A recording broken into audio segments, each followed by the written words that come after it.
अधिवेशनाचा आजचा 5वा दिवस आहे आणि संपूर्ण अधिवेशनाच्या पुन्हा एकदा घ्यायचं रोल.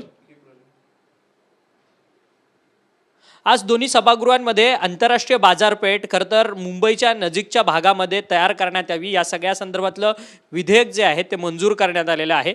या सगळ्या संदर्भात बोलण्याकरता आपल्यासोबत राष्ट्रवादी काँग्रेस शरदचंद्र पवार पक्षाचे प्रदेशाध्यक्ष आणि विधान परिषदेचे आमदार शशिकांत शिंदे सर आहेत. शशिकांत शिंदेजी, गेल्या अनेक वर्षांपासून तुम्ही सहकारात काम करतात. सहकाराची बीजं जी आहेत ती पाळमुळं खोलपर्यंत घट्ट गेलेली असतात.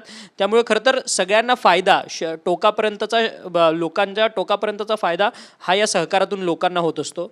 आज आंतरराष्ट्रीय बाजारपेठ निर्माण होण्याकरता खरं तर विधेयक जे आहे ते दोन्ही सभागृहात मंजूर करण्यात आलेलं आहे.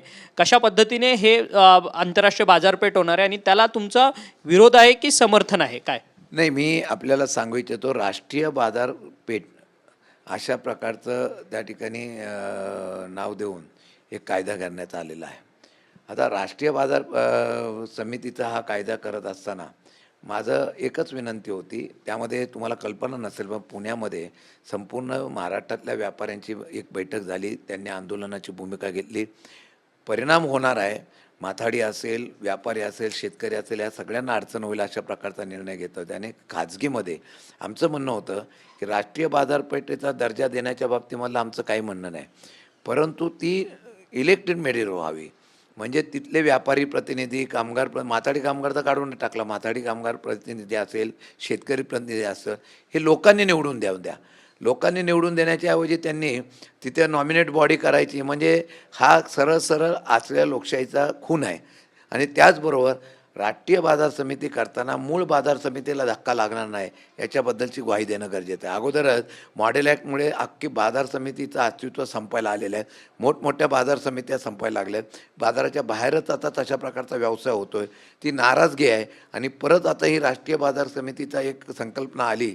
त्याचा हेतू काय सरकारचा, तर तो हेतू असा आहे की जागतिक स्तरावर या बाजारपेठा उभा करायच्या आणि जागतिक स्तरावरच्या बाजारपेठाच्या सुविधा देऊन इथं सगळ्यांना आंतरराष्ट्रीय स्तरावर व्यापार करायचा, अशा प्रकारची ती संकल्पना आहे. माझं म्हणणं इथं पण तशी होतेच की मग त्यामध्ये या बाजार समितीला धक्का न लावता तुमच्या ज्या पुढच्या नियोजना आहेत त्याची ग्वाही देणं गरजेचं आहे. पण तशी गॅरंटी दिली नव्हती. आज मी सभागृहामध्ये फार विषय हा लावून धरला. अनेक सदस्यांनी सत्तारूढ पक्षाच्या सुद्धा, सदाभाऊ असतील, अमोल मिटकरी असतील किंवा आमच्यातल्या बऱ्याच लोकांनी हा विरोध केला. त्यामध्ये मग शेवटी संसदीय कार्यमंत्री चंद्रकांत पाटील साहेबांनी, दादा, आणि त्याचबरोबर असलेले आमचे पणन मंत्री जयकुमार रावल यांनी एक ग्वाही दिली की आम्ही हा बिल मंजूर जरी केलं तरी हा ड्रीम प्रोजेक्ट आहे. ती मंजुरी केल्यानंतर मार्चपर्यंत आम्ही या संदर्भामध्ये तुमच्याशी बैठक लावून चर्चा करून व्यवस्थितपणे त्यातून मार्ग काढून सुधारित अशा प्रकारची नियमावली आणू अशी आश्वासन दिल्यामुळे ते बिल मंजूर करायला आम्ही मंजूर झालं. खरं तर पण हे जी काही राष्ट्रीय बाजारपेठाचा कायदा मंजूर झाला आहे, हा राष्ट्रीय बाजारपेठ खरं तर वाढवण आंतरराष्ट्रीय दर्जाचं जे काही पोर्ट होतं आहे त्याच्या नजीकच्या भागामध्ये हे सगळं आंतरराष्ट्रीय जे काही राष्ट्रीय बाजार निर्माण होणार आहे, जवळपास 1000 ते 1500 एकरचा हा संपूर्ण परिसर या राष्ट्रीय बाजारपेठासाठी असणार. खरं तर हा जो काही ही जी काही बाजारपेठ आहे ती खरं तर खाजगी तत्वावरती एखाद्या व्यापाऱ्याला दिली जाणार का चालवायला, की सरकार स्वतः चालवणार, या संदर्भातली काही स्पष्टोक्ती भूमिका सरकारने मांडली? अजून त्यांनी स्पष्ट भूमिका अशी दिलेली नाही. 80,000 टन ज्या बाजार समितीच्या मध्ये व्यवसाय होतो त्या 80,000 टनाच्या बाजार समितीला हे नियम लागेल अशा प्रकारचं त्या नियमामध्ये दाखवलेलं आहे. आणि त्याचबरोबर पालघरमध्ये एक आंतरराष्ट्रीय स्तरावरची 1,500 एकरवर बाजार समिती उभी करायची अशा प्रकारचं नियोजन सरकारचं आहे. ते सरकारचं नियोजनाच्या बाबतीमधली भूमिका स्पष्ट करण्याचा आज या बिलामध्ये कुठल्याही प्रकारचा त्यांनी उल्लेख केला नाही. परंतु ते खाजगीकरणातून करणार का व्यापारी वर्गातून करणार याचा खुलासा केला नाही. आम्ही त्याच्यावरच बोललेलो आहे. माझ्या माहितीवरून पुढची बैठक लागेल तेव्हा आम्ही साहजिकच आहे या संदर्भामध्ये सुद्धा चर्चा करून त्यांच्याकडून उत्तर घेऊ. परंतु हा काही घाट आहे का, ज्या पद्धतीने एक म्हणजे वस्तू जी म्हणजे एक काही मोठमोठ्या संस्था आहेत त्या खाजगीकरणाच्या वळणावरती चाललेल्या आहेत. अर्थातच आपल्या विमानतळ असतील ती खाजगीकरणाच्या वाटेवर सुरू आहेत. तशा पद्धतीने अजून एक नवीन ड्रीम प्रोजेक्ट सरकारकडनं आणलं जातं आहे, ते देखील खाजगी तत्वावरती जाणार आहे? नाही, देशामधलं हे केंद्र सरकारच्या माध्यमातून कृषी विभागाच्याकडून आलेला हा प्रस्ताव आहे. तो करत असताना अनेक राज्य अशी आहेत की तिथं मोठ्या बाजारपेठा आहेत. त्या प्रत्येक राज्यामध्ये अशा प्रकारचा हा ड्रीम प्रोजेक्ट आणायचा आहे असं मला कळतं आहे. खरं खोटं माहीत नाही अजून. परंतु या संदर्भातली भूमिका स्पष्ट करताना त्यांनी अजूनपर्यंत हा व्यवसाय हा कोण करणार आहे? बाजारपेठा निर्माण करतील तिथं व्यापाऱ्यांना तुम्ही पणन करणार आहे का सहकार तत्वातून करणार आहे का एखाद्या उद्योगपतींना ते देऊन मग व्यापाऱ्यांना तिथं सुविधा देऊन तशा प्रकारे करायचा का हे अजून स्पष्ट झालेलं नाही. आज मी तो विषय घ्यायचा होता, परंतु मंत्र्यांनी संसदीय कार्यमंत्र्यांनी थोडी विनंती केली की आपण जरा हा विषय आपण चर्चा करून मिटूया, म्हणून आम्ही ते थांबलेलो. पण पुढच्या वेळेला ह्याच्या संदर्भातली स्पष्ट भूमिका ही सरकारला देण्याच्या संदर्भात आम्ही चर्चा करू. खरं तर सातत्यानं अनेक घोटाळे या हे सरकारचे समोर येताना पाहायला मिळतात आहेत. विरोधक देखील आक्रमक पद्धतीने आपापली भूमिका मांडतात, परंतु विरोधकांची भूमिका या अधिवेशनात तरी सौम्य दिसली. तुम्ही सातत्यानं विषय सभागृहात मांडतात आहेत. नवी मुंबईमधले अनेक भूखंड आहेत जे महापालिकेचे भूखंड आहेत, खास करून ते महापालिकेच्या भूखंडाचं आरक्षण इतरत्र बदलून ती भूखंड कुठेतरी बिल्डरांच्या घशात टाकण्याचा प्रयत्न होतोय.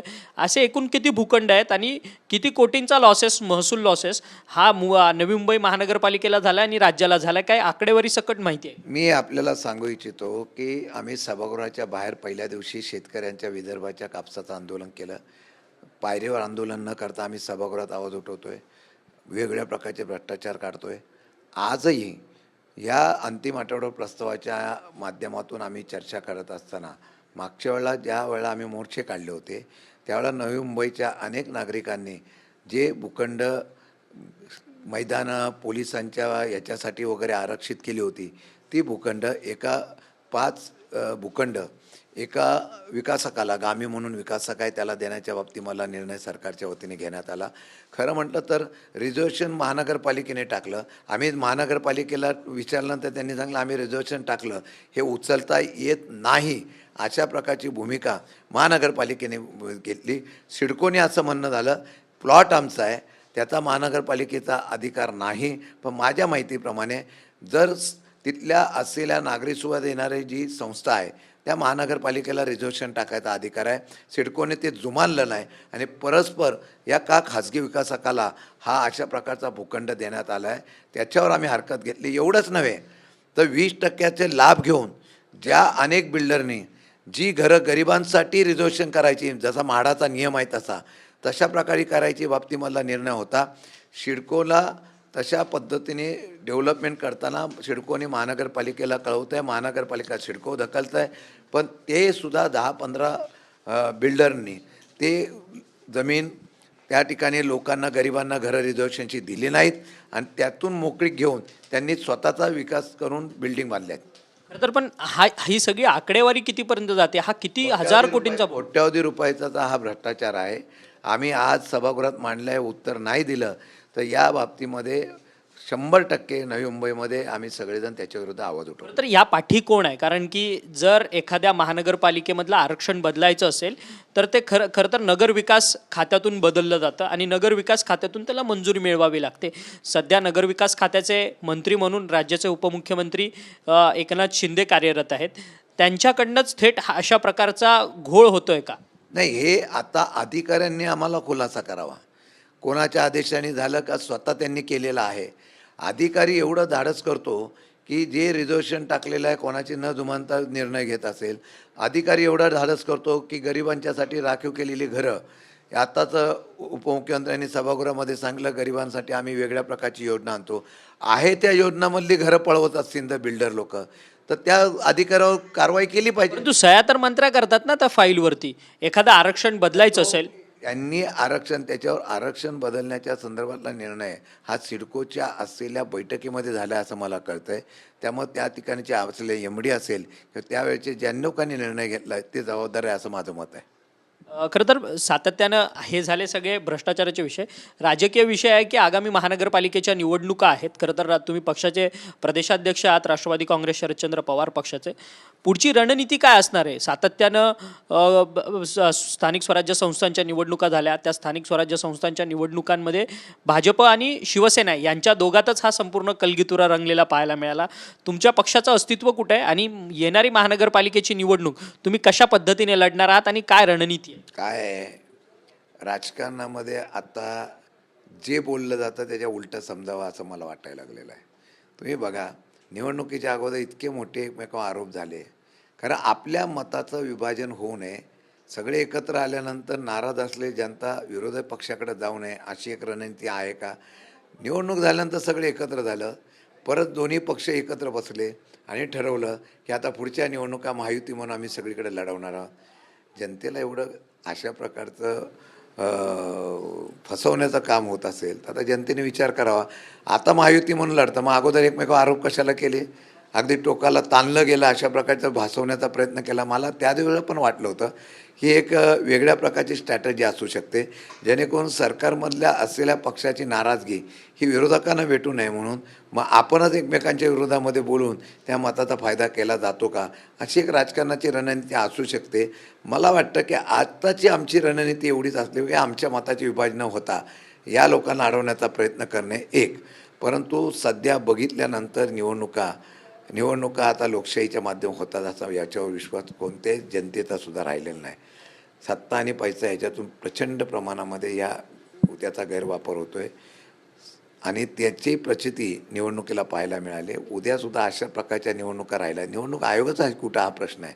निवडणूक आयोग जर कडक वागत नसेल, तो जर अशा प्रकारचा बघ्याची भूमिका घेण्यात असेल तर मला वाटतं आता त्याला फार मोठ्या प्रमाणात शोकांतिका आहे. परंतु तुम्ही महाविकास आघाडी म्हणून एकत्रित ही महापालिकेची निवडणूक सामोरे जाणार का? ज्या पद्धतीने काँग्रेसचा एकला चलोरेची भूमिका आहे काँग्रेसची मुंबई महानगरपालिकेमध्ये, दुसरीकडे शिवसेना ठाकरे गट जो आहे तो मात्र वेगळी भूमिका घेताना पाहायला मिळतोय.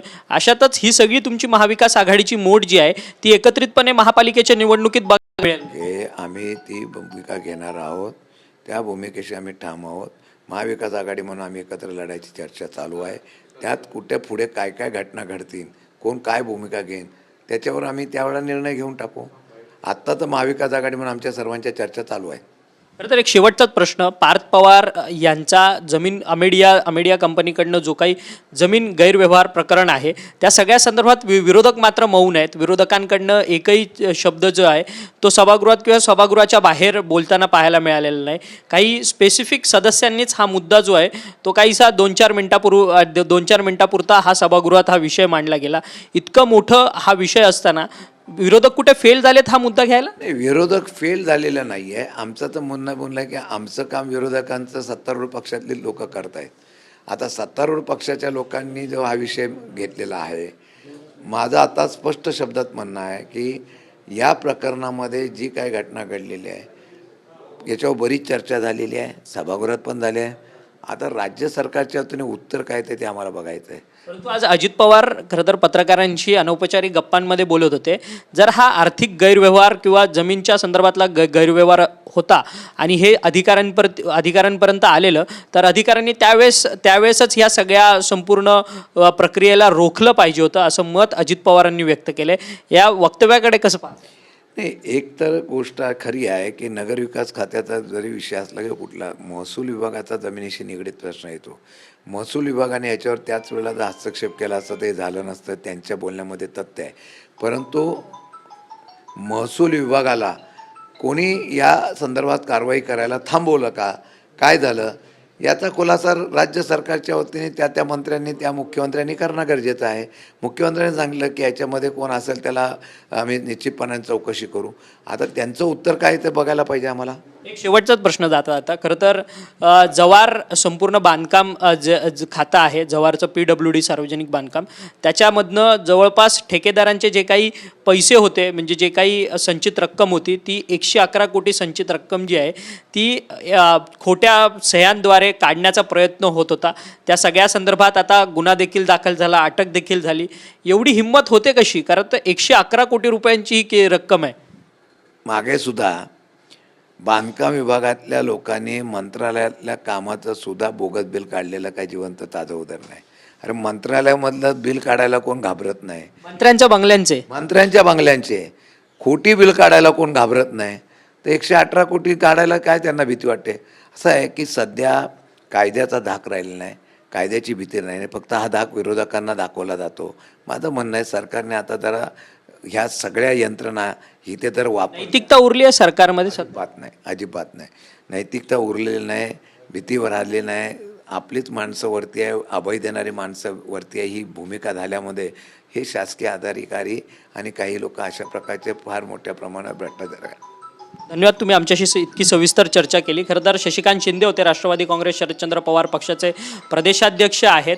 खरं तर त्यांचं म्हणणं आहे की आज आंतरराष्ट्रीय बाजारपेठाच्या संदर्भातला कायदा जो आहे तो दोन्ही सभागृहामध्ये मंजूर करण्यात आलेला आहे, परंतु या सगळ्या कायद्याच्या संदर्भात हा कायदा जरी मंजूर करण्यात आला, परंतु ह्याच्यामध्ये रिझॉल्युशन्स जे आहेत एका बैठकीनंतर करण्यात येणार आहे. त्यामुळे हा संपूर्ण आम्ही कायदा जो आहे तो मंजूर करण्यात आला आहे, परंतु हा जो काही नवीन बाजारपेठ तयार करण्याच्या संदर्भातला एक आराखडा आहे त्याच्या विरोधातली नाराजी जी आहे ती प्रत्येक व्यापाऱ्यांमध्ये आहे आणि व्यापाऱ्यांनी या सगळ्या संदर्भाची बैठक घेतलेली आहे आणि हा एक मोठा लढा जो आहे तो या निमित्ताने उभा होताना पाहायला मिळेल असं मत जे आहे ते आमदार शशिकांत शिंदे यांनी आपल्याशी बोलताना व्यक्त केलेलं आहे. व्हिडिओ जर्नलिस्ट योगेश गुरवसह अक्षय मंकणी, TV9 मराठी, नागपूर.